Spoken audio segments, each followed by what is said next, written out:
Hi everyone, আসসালামু আলাইকুম। I hope তোমরা সবাই অনেক অনেক ভালো আছো। আজকে তোমাদের সাথে একটি ছোট্ট রেনি ডে ব্লগ শেয়ার করব।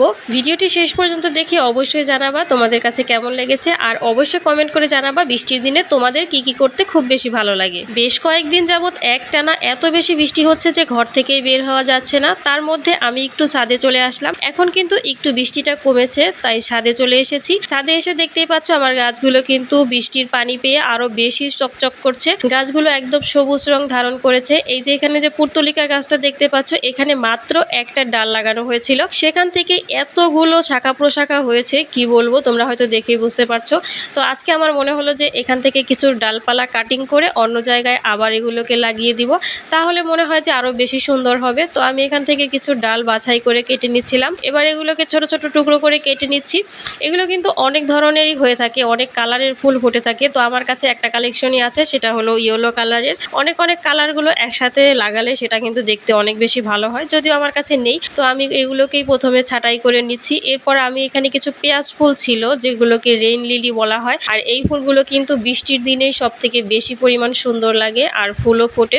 এগুলোকে আমি ছোট্ট একটা টবে শিফট করে নিলাম, কারণ ওই টবটাতে অনেক বেশি হয়ে গিয়েছিল, জায়গায় হচ্ছিল না। বৃষ্টির দিন হচ্ছে গাছ লাগানোর জন্য উপযুক্ত সময়, তাই এই সময়টাতেই সবাই চেষ্টা করবেন বেশি বেশি গাছ লাগানোর, কারণ এই সময় গাছ লাগালে এক্সট্রা আর কোনো যত্ন নিতে হয় না। বিশেষ করে এই পুর্তলিকা গাছগুলো, এগুলো কিন্তু শুধুমাত্র মাটিতে বপে দিলেই হয়, এগুলো কিন্তু আলাদা করে পানি বা যত্ন নেওয়ার কোনো প্রয়োজন হয় না। আমার সাথে সাথে আমার আম্মু দেখুন কত যত্ন করে গাছ লাগাচ্ছে, মাশাল্লাহ মাশাল্লাহ। যাই হোক, কাজ তো শেষ। বৃষ্টি একটু হচ্ছে কি না হচ্ছে, বাসার সবাই আবদার করে বসেছে তাদেরকে খিচুড়ি রান্না করে খাওয়াতে হবে। বিয়ের পর ভাই আমি অনেক কিছু স্যাক্রিফাইস করেছি, তবে এই খিচুড়ি রান্নার বিষয়টা আমি আজও মেনে নিতে পারিনি। আমার যদিও ঝরঝরা খিচুড়ি খেতে বেশি পছন্দ, তবে শ্বশুরবাড়ি আসার পর এই বাড়িতে কেউ ঝরঝরা খিচুড়ি খায় না, সবার এখানে পাতলা খিচুড়ি খেতেই বেশি পছন্দ। যদিও চিকেন দিয়ে রান্না হবে, তারপরও পাতলা খিচুড়ি রান্না করতে হবে। সবাই আবদার করেছে, তাই সবার মনের মতো রান্না করতে হবে।